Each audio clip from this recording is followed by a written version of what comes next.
تاسو سوال لازمه جواب وکوم ته پته ولګي په هر حال حافظ دی موږ ته دواګانې هم کوم څه خپکیږي دي نو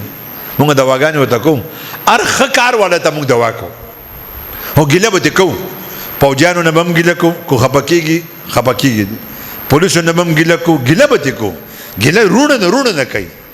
د سیاسي خلکو نه به هم ګیله کوو کنځلې هېڅ چاته نه کوو موږ ته څوک کنځلې کوي زه دې مولانو ته هم لیوني کېږم مولانو خدای خاطر وکړئ مولانو د کنځلو جواب په کنځلو مه ورکوئ په شیخ ادریس صاحب پسې یو چا کنځلې کړې ده خو پیسې ګټي اوس یو مولا لګیا دی نو داسې کنځلې ورته کړې دي چې هغه په کتاب کې نشته نو پتا کې په هغه کې څه فرق شو تو ډولې کنځلې کوي خو کوي کنځلې مه کوئ کنځلې موږ حنفیان یو موږ دیوبندیان یو موږ محمدیان یو موږ د کنځلو جواب مشرانو کنځل نه دي ښودلي موږ ته سبق ښودلی امام ابو حنیفه رحمه الله ته چا کنځلې وکړې هغه ورته ویې لکه د خپلو مټو طاقت لرم چې ستا نه بدل والم او پاس مې هم دومره تعلق شته چې هغه ته مې ووینو مرۍ بدله ماته کړي خو واوره زه کو د قیامت په ورځ جنتي شوم او الله ماته وی چې نعمانه زه جنت ته زما دې د الله په نوم قسمي چې زه به هغه جنت ته هله ځم چې تا ځان سره بوځم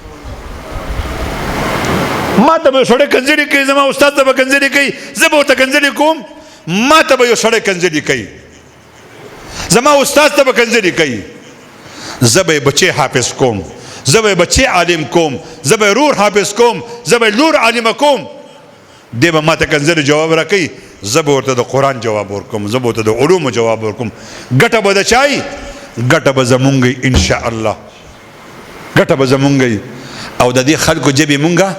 کټ کولی شو د دې خلکو جبې مونږه غوسولی شو د دې خلکو جبې سترګې مونږه وښکلی شو د دوی لاس مونږ کټ کولی شو مونږ هغه مولان نه یو د پخوانۍ زمانې واورئ په سوشل میډیا والو مونږ د هغې زمانې مولان نه یو مونږ چې مشرف غونده کې سړی ته سترګو کې سترګې اچولې مونږ تا سترګې وښکلی شو مونږ ستا لاس کټ کولی شو خو ته نادانه یې ته د غیرو په اشاره روانې ته د قادیانانو د پرویزیانو په اشاره روانې زه نه غواړم چې زه تا له هغه جواب درکم زه به تا دپاره دعا کوم او که مې وغوښته سعودي عرب لرې نه دی ملیشیا لرې نه ده زمونږ لاسونه ډېر اوږده دي زمونږ دا لاسونه ډېر اوږده دي زمونږ روحاني لاسونه ډېر اوږده دي قسم په خدای کو یو ګنټه دی ژوند تېر خو موږ نه غواړو موږ امن والا خلک موږ سکون والا خلک موږ پیغمبري امتیان یو موږ محمدیان یو زمونږ جانان د چې بچا کنځلې کولې ابه د کنځلو جواب په کنځلو نه ورکوو ابه د کنځلو جواب په دعا ورکوو ته په ثوابه کې یو SHO یا DPO تللی وی انډر پلی به څوک نه کوي زنانه به یوازې بازار ته نه راوځي رشوتونو اډې بندې کړي یو دینداره DPO په دیر کې و چې ځان سره په کور کې او په ګاډي کې کفن یې خیو او پلار ته ویلو چې دا کفن دی زما سره ما دپاره به تاسو کفن نه لئ زه د حکومت سره دوکه نشم کولی زه به امن راولم بدماشان یې نیولي وو بدکرداره یې نیولي وو ظلمونو والا یې نیولي وو علاقه یې پاکه کړه ستاسو په ثوابۍ کې چې دا واقع کوله نو ستاسو د پاکستان د خیبر پختونخوا د مدینې د ریاست گورنر وی دا خو د تعلیم د پولیسو په جامه کې طالب دی ولی چل څه کوي امن غواړي سکون غواړي د خلکو ګاډي محفوظ کول غواړي د خلکو ناموس محفوظ کول غواړي ګناه یې څه دی بدل یې کو ثوابه خلک راووتو بیا به حل کو نو راځئ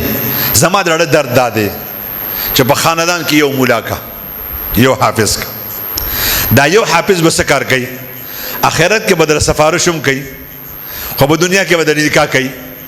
جنازه به کوي، کویدنه به کوي، مونځ به درله کوي، سبق به درته وایي، تعویض به درته ښیي، دم به درله کوي. د دې مولا دا کار دی. الله مو دینه دنیا ښایسته کا. دا ټوټه پوټه خبرې مې ته وکړې، خو درخواست تر نه کوم چې زما دا خبرې په وا وانه ورئ،